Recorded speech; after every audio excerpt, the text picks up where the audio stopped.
Talk to you today about Scorpio, one of the most complex, intricate, and interesting signs of the zodiac for sure. The sun enters Scorpio on October 23rd and is going to be transiting through the sign of Scorpio until November 22nd. Mercury is also in the sign of Scorpio until the end of October. Venus is retrograde in Scorpio still for another month. And Jupiter is also transiting through Scorpio, completing a year-long trip through the fixed water sign of Scorpio. And then we'll be moving into Sagittarius in November. So we have a lot of Scorpio energy. We have the planet of communication, Mercury, the planet of love and attraction, Venus, the planet of expansion and abundance and blessing, Jupiter, and of course the sun, the life force energy of the universe, all moving through the sign of Scorpio. So Scorpio is one of the fixed signs. The other fixed signs are Taurus, the sign opposite Scorpio, and Leo and Aquarius also are fixed signs. Scorpio is a water sign, so it's really about the emotional realm. The other water signs are Pisces and Cancer. So Scorpio is about very deep emotional, the deep emotional parts of you. I always think of Scorpio as kind of like Navy SEAL energy. It's like, whew, you're going to be going really deep, and you might be going into territory that feels frightening from an emotional point of view, but it's miraculous, and there's treasures in there. Any kind of like repressed emotions are like buried treasure in Scorpio. You want to get in there and dig around and really look and see the gifts of having a deep and rich emotional life. I mean, we are emotional beings. We are predominantly water, right? And we know this. And so we're deeply emotional beings, even though we live in a world that's so logical and rational and in the physical, we have those parts too, but we're really mostly emotional.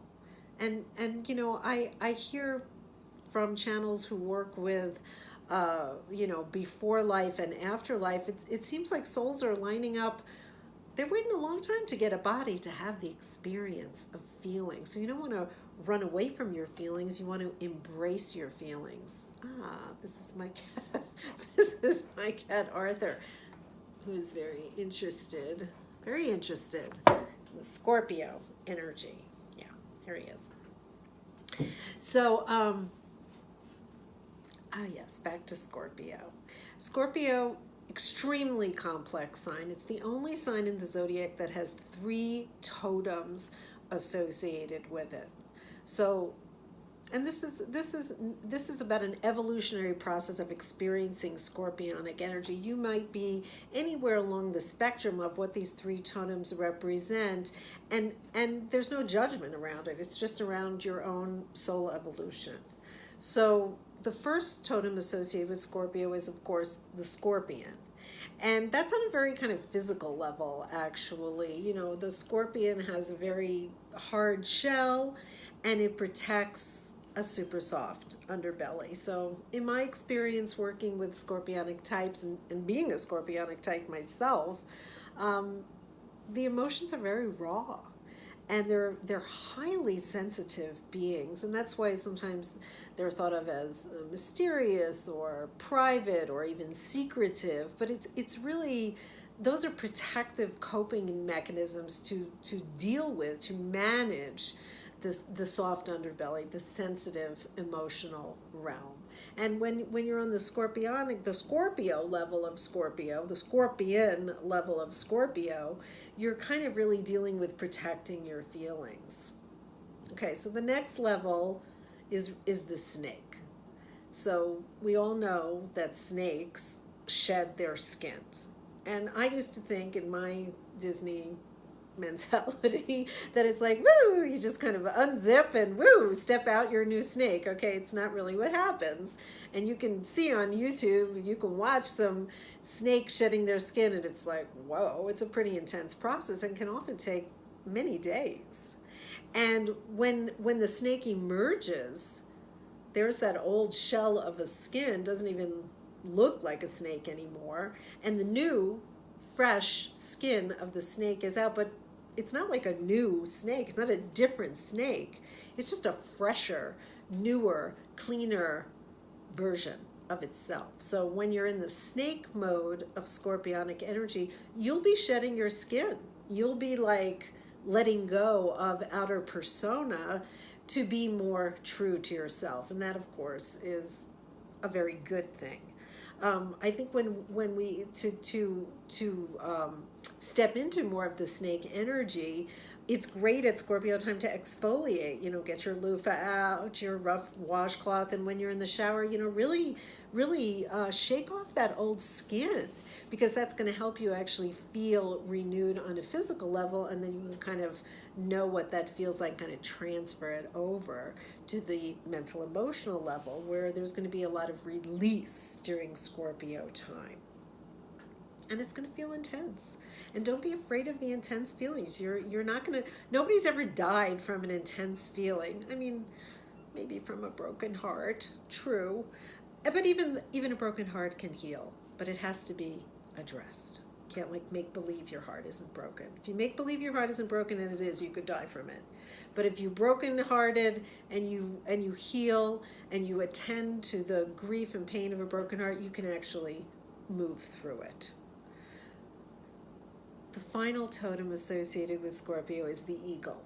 And of course the eagle, the most, incredibly majestic bird, has the ability to fly so high and be able to see the giant perspective at the same time, seemingly at the same time. It's actually a microsecond off, but seemingly at the same time able to see the tiny prey in the field as well. So the eagle totem is really about the ability to see the big perspective and the details at the same time. And that's a very strong place of empowerment to be in your life. And that's what Scorpio is really about. It's about power. Scorpio is ruled by the planet Pluto. And so this is about reclaiming your power. And there's going to be a lot of opportunities to do that during the time of Scorpio, especially this year, with the Mercury, the planet of communication, Venus, the planet of love and attraction, and Jupiter, the planet of expansion, joining the Sun in the sign of Scorpio, and really supporting you in doing some sloughing off on the physical, on the emotional level, on the mental level, so that you can make room for the truest essence of yourself, of where you're at this time. Next year, next Scorpio period, you'll be doing it on another level. So you want to honor where you are right now and really get into the nature of Scorpio energy. Scorpios are great problem solvers.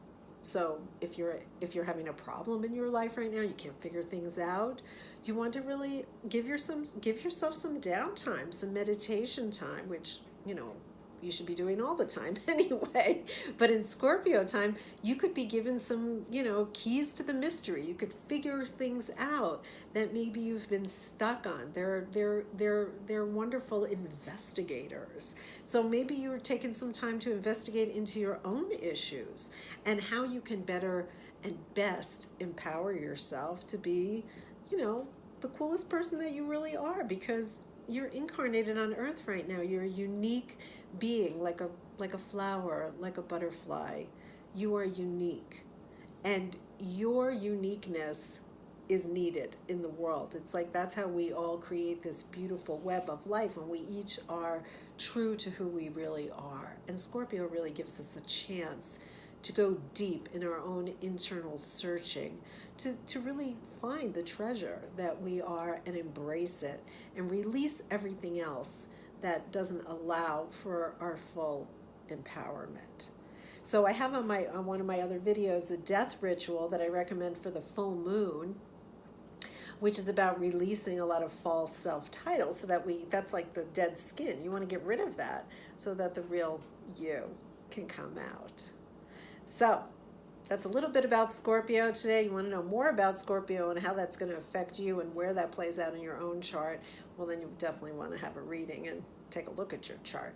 So, thank you for joining me today. I hope you take full advantage of this scorpionic time to get more in touch with your own fabulousness, your own uniqueness, and really celebrate your emotions and really give yourself the pleasure and the joy of feeling your feelings, because that's what we're here on planet Earth. We're feeling creatures, and so let's have our feelings. So thanks so much for joining me. I'm Esther. Go visit my site at Starry Blessings Astrology, and remember that you are love always, and you will always return back to love. Thank you so much.